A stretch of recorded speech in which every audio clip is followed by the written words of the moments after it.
October the 6th, autumn migration.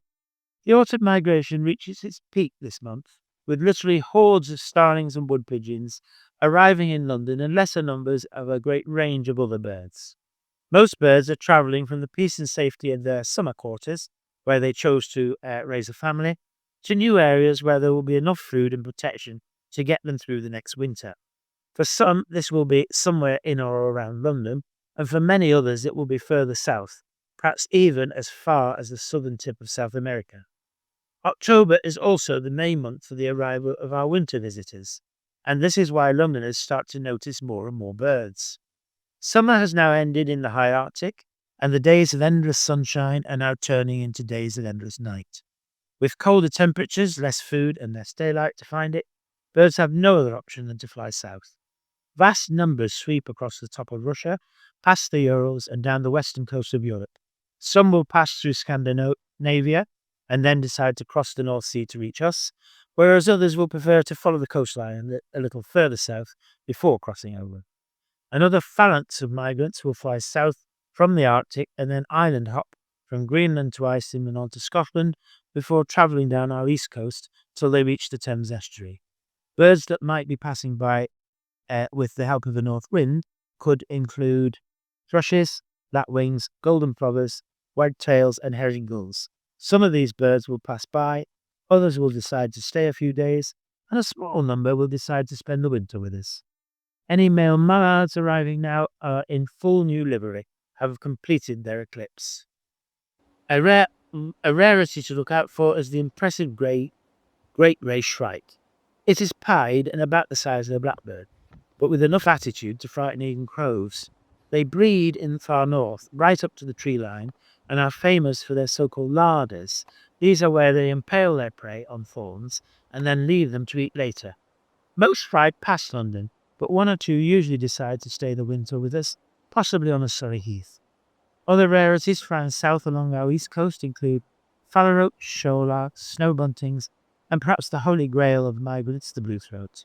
Its famous metallic blue throat is thinner this month, and you are probably more likely to notice the chestnut patch on its tail as it skulks in undergrowth. With intercontinental winters being harsher than those on the coast, we also have another army of migrants arriving from East and Central Europe. These could include woodpigeons, starlings, jackdaws, linnets, jays, mallards, moor plovers, and possibly even a small number of willow warblers and lesser whitethroats. Arriving from the sea from Scandinavia on suitable winds, there may be widgeon and pochard, as well as landfalls of goldcrests. Sedge warblers earlier in the year double their weight before setting off on their migration, so it is little surprise that a flock of tiny goldcrests, after crossing the North Sea together, arrive totally exhausted, with stories of them being found half dead on beaches, around lighthouses, and even on the decks of fishing boats. Other rarities to look for with some degree of hope in and among these migrants are wrynecks and the elusive great snipe. Then there are the vagrants arriving from the west that may have been blown here across the Atlantic in a storm. Although rare, there have been over 100 different birds that have arrived in Britain this way. There are even migrants that arrive in London contraflow. Chaffinches, starlings, and thrushes are all known to take circuitous routes around Britain, sometimes eventually flying north to reach us here in London, possibly to avoid a dangerous sea crossing. For all these reasons, it is worth looking at every bird this month and questioning whether it or not it is a local or a new arrival. As many as 250 short-eared owls have been known to arrive in Britain from Eastern Europe, with small groups sometimes keeping together. These population explosions seem to be related to eruptions of voles elsewhere. In London, we just expect to see one or two of these owls with their highly patterned wings flying at dusk or dawn over a Thames marsh, such as Crayford or Dartford. Years ago, when these owls crossed the North Sea, they were thought to be accompanied by woodcocks, and perhaps even be carrying one or two goldcrests.